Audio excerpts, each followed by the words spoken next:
Bienvenidos a una plática más de la Comisión Nacional de Bioética. Mi nombre es Patricia Hernández y el día de hoy les voy a hablar al respecto de la competencia y la capacidad para la toma de decisiones en el ámbito clínico. Como introducción, es importante resaltar que la bioética es en sí misma una interdisciplina. Su naturaleza responde a un conjunto de ciencias o de disciplinas que son representadas a través de agentes de cambio, es decir, de personas o expertos en este ámbito en particular que van a estudiar un fenómeno complejo. Un fenómeno complejo, desde luego, puede ser una patología específica, el proceso de toma de decisiones, un fenómeno social, por ejemplo, la pandemia por COVID-19, etcétera. Y este fenómeno complejo va a ser analizado a partir de una misma metodología que todos los agentes de cambio van a conversar a través de una interacción que está compuesta de muchísimos elementos en cuanto a valores, principios y virtudes, para que de esta manera se pueda realizar un abordaje integral y completo de ese fenómeno complejo en particular. Se ha señalado que tenemos tres elementos importantes que rodean el desarrollo de esta metodología. Número uno, la responsabilidad como valor fundamental en lo que se disponen a hacer estos agentes de cambio. También tomar en cuenta al ser humano como eje central de este análisis y también entender que todo esto va a tener una repercusión directa e indirecta en la sociedad. Y esto de alguna manera compromete a esta interdisciplina a generar acciones para fomentar el bien común.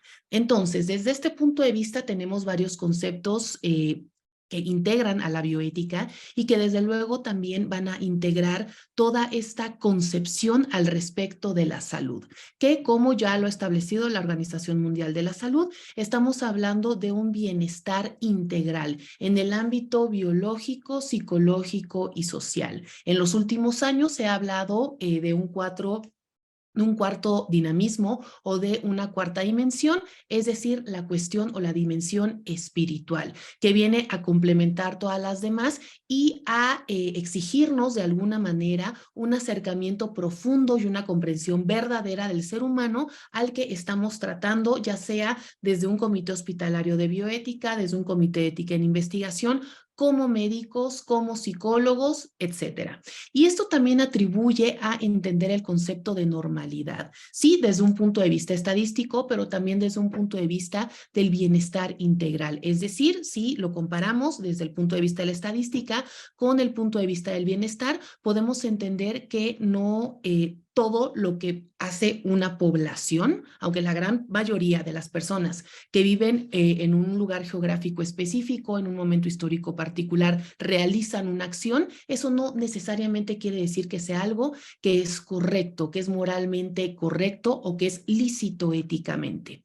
Y esto nos hace pensar en otros elementos como la discapacidad y la disfunción, que vienen a estar directa e íntegramente relacionados con el concepto de capacidad y competencia para la toma de decisiones.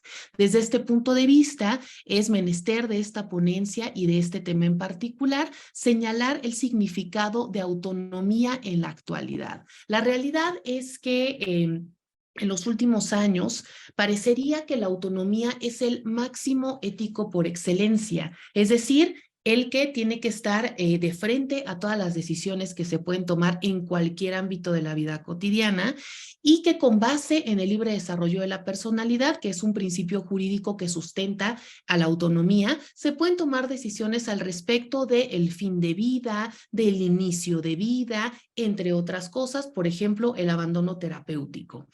Y esto nos hace reflexionar sobre otro elemento que está, que va de la mano con la autonomía. En efecto, hablamos de la libertad.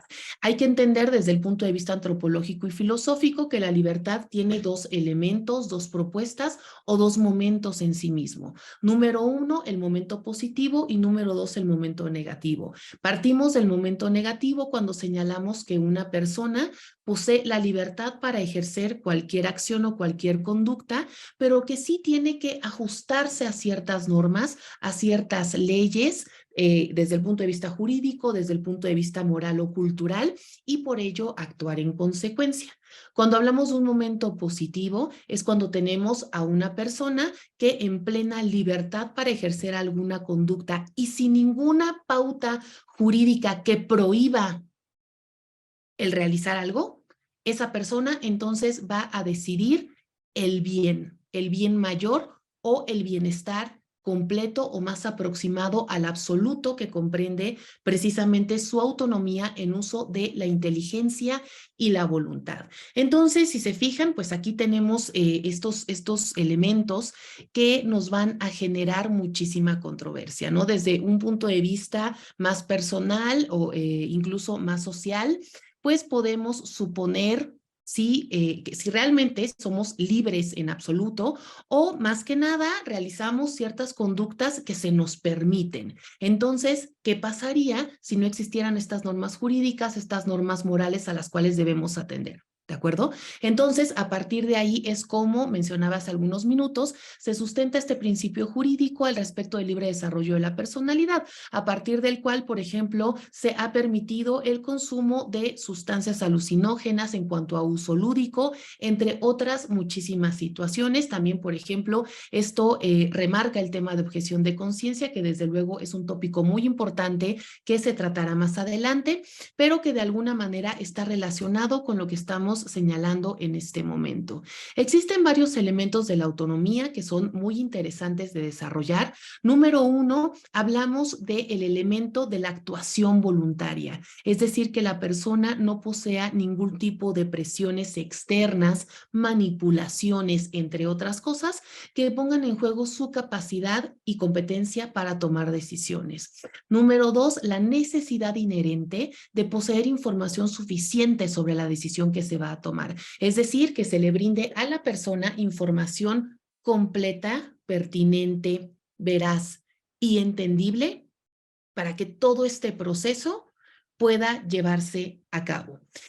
Por entendible me refiero desde luego al uso de términos que la persona pueda incorporar a su mente, incorporar a su cognición y por lo tanto actuar en consecuencia. Y por último, poseer unas características específicas que son aptitudes psicológicas, cognitivas, volitivas y afectivas. Y aquí es cuando nos metemos en este gran dilema, en este gran interés del tema que estamos tratando en este momento, al respecto del uso de la inteligencia desde el punto de vista cognitivo, el uso de la voluntad sin ningún tipo de coacción, que está ligado con el punto número uno, y el elemento del afecto, es decir, en qué momento una persona, dado tal vez algún periodo de estrés, algún episodio de depresión, de ansiedad generalizada, de ataque de pánico, puede verse disminuida en su capacidad y competencia para tomar decisiones.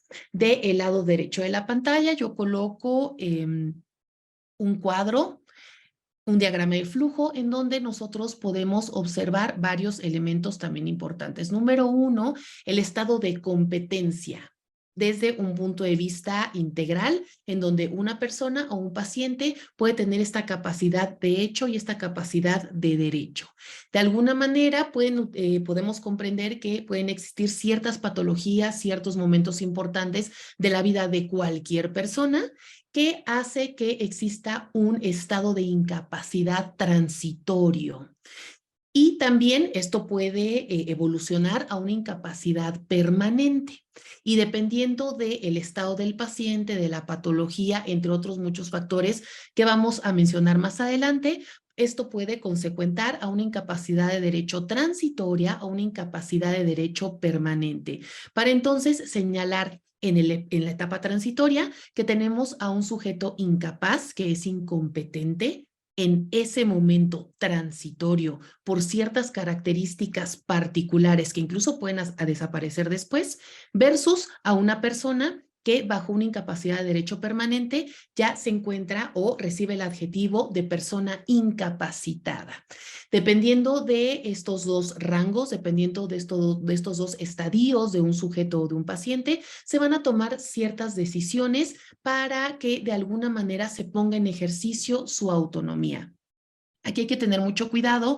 La realidad es que en estricto derecho y en estricto análisis a través de la bioética principialista y personalista, ningún sujeto de ninguna manera anula por completo su autonomía. Esta se puede ver disminuida, se puede ver afectada, pero siempre es importante ejercer este acercamiento con esa persona o con ese paciente desde una perspectiva interdisciplinaria, como también lo tocaré un poco más adelante.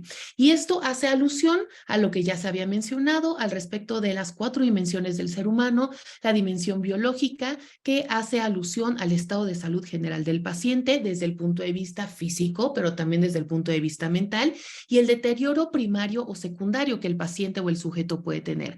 Por deterioro primario me refiero a lo propio de la edad, lo propio del desarrollo vital del individuo, y por desarrollo secundario me refiero a la afectación de ciertos elementos específicos que puede generar una patología en particular, ya sea física o mental. En cuanto a la dimensión psicológica, tenemos el análisis del apego o el grado de apego psicoterapéutico y farmacológico que tiene el individuo, y que esto ya nos puede dar ciertas nociones al respecto de qué tan competente o qué tan capaz es el sujeto de, por ejemplo, cuidarse a sí mismo y a los demás, y por lo tanto no representar un riesgo.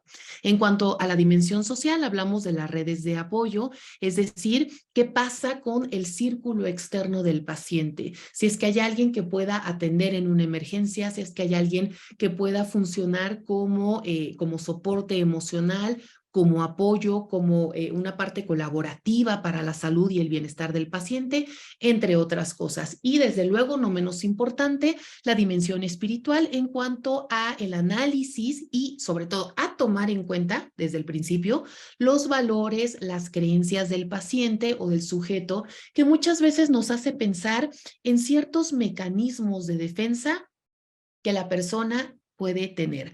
Por ejemplo, un elemento importante que a mí me gusta siempre indagar con los pacientes hace referencia a la curiosidad intelectual, que esto puede favorecer el apego psicoterapéutico y farmacológico, también un autocuidado para ejercer esa curiosidad intelectual y desde luego favorecer las redes de apoyo por la interacción que genera tal vez un trabajo o tal vez una interacción social en un ambiente deportivo, entre otras situaciones.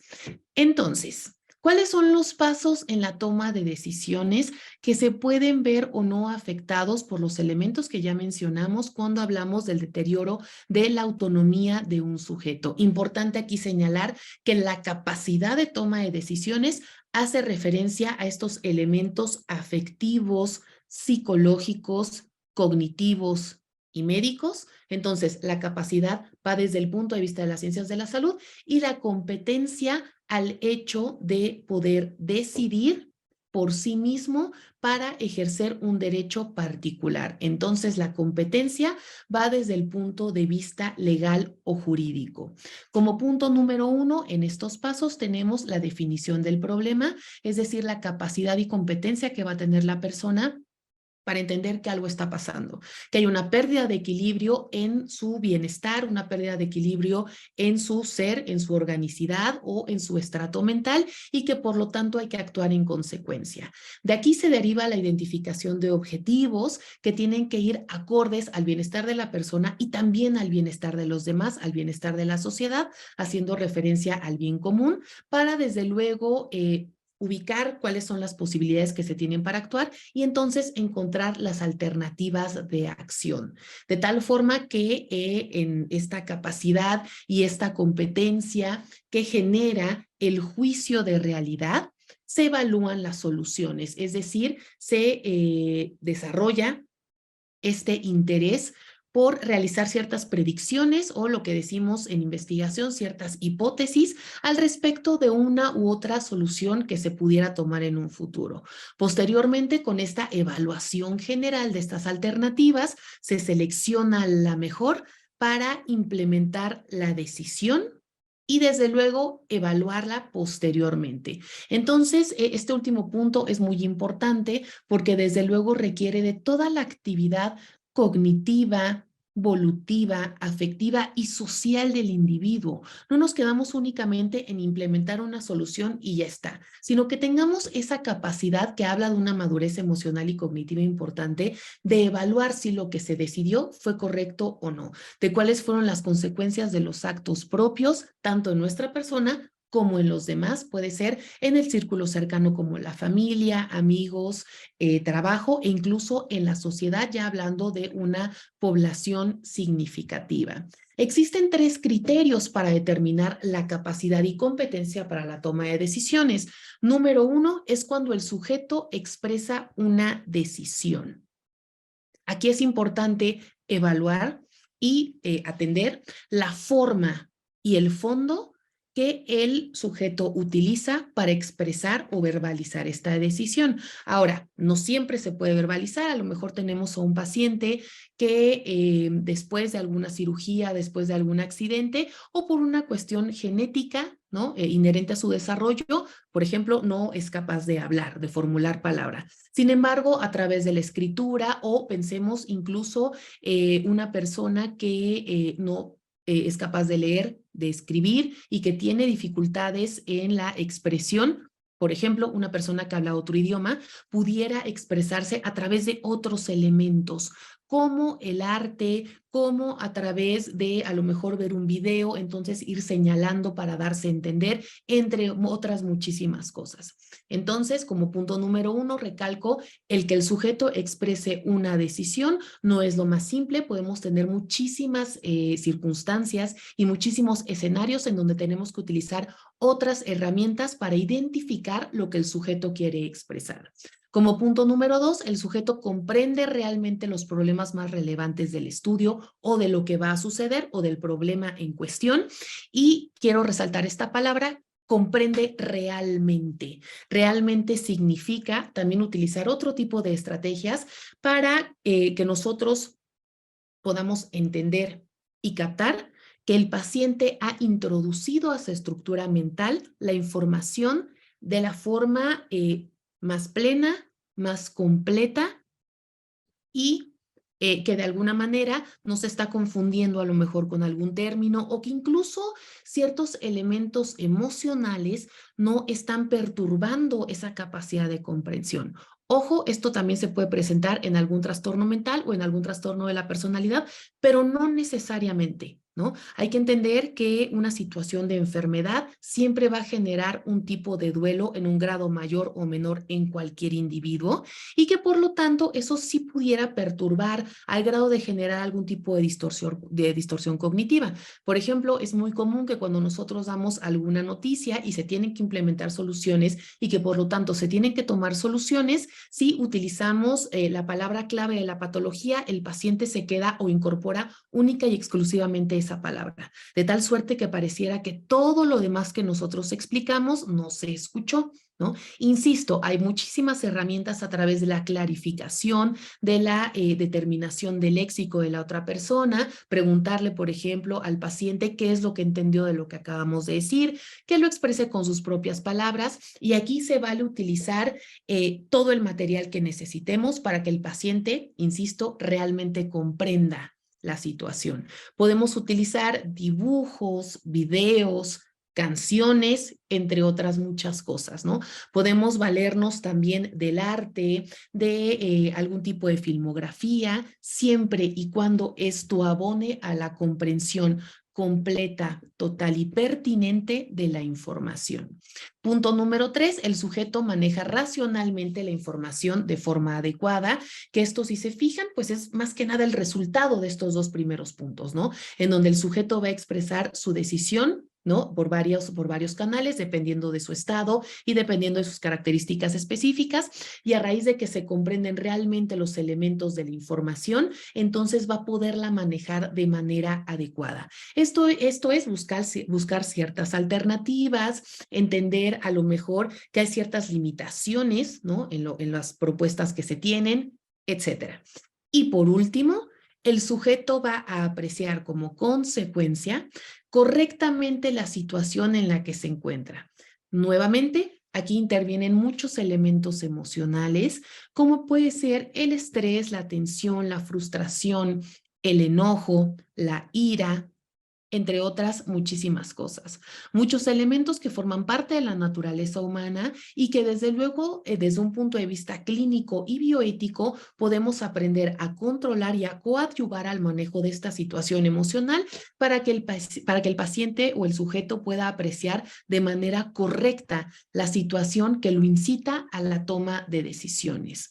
Algunas pautas que nos sirven para determinar el grado de autonomía de un paciente o de un sujeto es desde luego una historia clínica completa, veraz y pertinente en donde se exploren todas las dimensiones del individuo.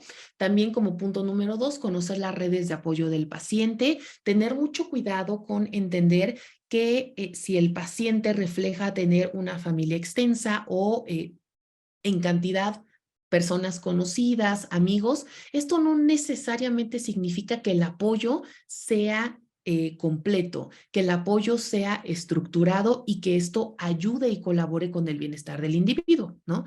Claro que aquí tenemos que manejar también algunos elementos culturales que tienen que ver con la población mexicana, ¿no? En donde la familia es un constructo muy relevante y muy necesario para el desarrollo de la persona, pero sí hay que identificar cuál es el papel que juega cada uno de los actores en la situación del paciente.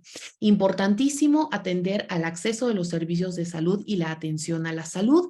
Desde luego, el acceso hace referencia a la forma o la manera o el proceso en el cual el sujeto o la persona tiene esta facilidad, ¿no? Para entender su situación y por lo tanto acudir a un especialista que le dé este acceso a el servicio de una manera pronta y expedita. Y la atención a la salud versa mucho más sobre la capacitación que va a tener el personal de salud para atender el caso particular del paciente. Y por otro lado, como punto final, dentro de estas pautas para determinar el grado de autonomía, señalar el grado de discapacidad social que va a tener el paciente o el sujeto. Esto hace referencia a comprender que sí existen ciertas limitaciones consecuentes de la situación que va a tener la persona a raíz de su patología biológica, de su patología mental o también de alguna situación social. Y con esto hago referencia a otro término importante, es decir, el de la vulnerabilidad, es decir, esta situación de riesgo inherente a la naturaleza humana. Con esto tenemos algunas propuestas para intervenir de manera, desde luego, interdisciplinaria en estas situaciones en donde tenemos una capacidad o competencia disminuida para la toma de decisiones de algún paciente. Número 1, contar con las evidencias científicas completas y objetivas es decir, con todos los elementos o con todos los datos clínicos a través de una red multidisciplinaria en principio, para después poder proceder con el enfoque interdisciplinario. Punto número 2, entender el significado antropológico que se le está dando tanto al sujeto o al paciente como a la familia, como a la sociedad y también, muy importante, al personal de salud, para posteriormente realizar una jerarquía axiológica de tal forma que se respeten las 4 dimensiones del ser humano y de todos los actores que van a intervenir en la salud de esta persona, a través de estas ramas, de estas ciencias, derecho, ciencias de la salud y filosofía, para que entonces realmente se pueda lograr un enfoque interdisciplinario.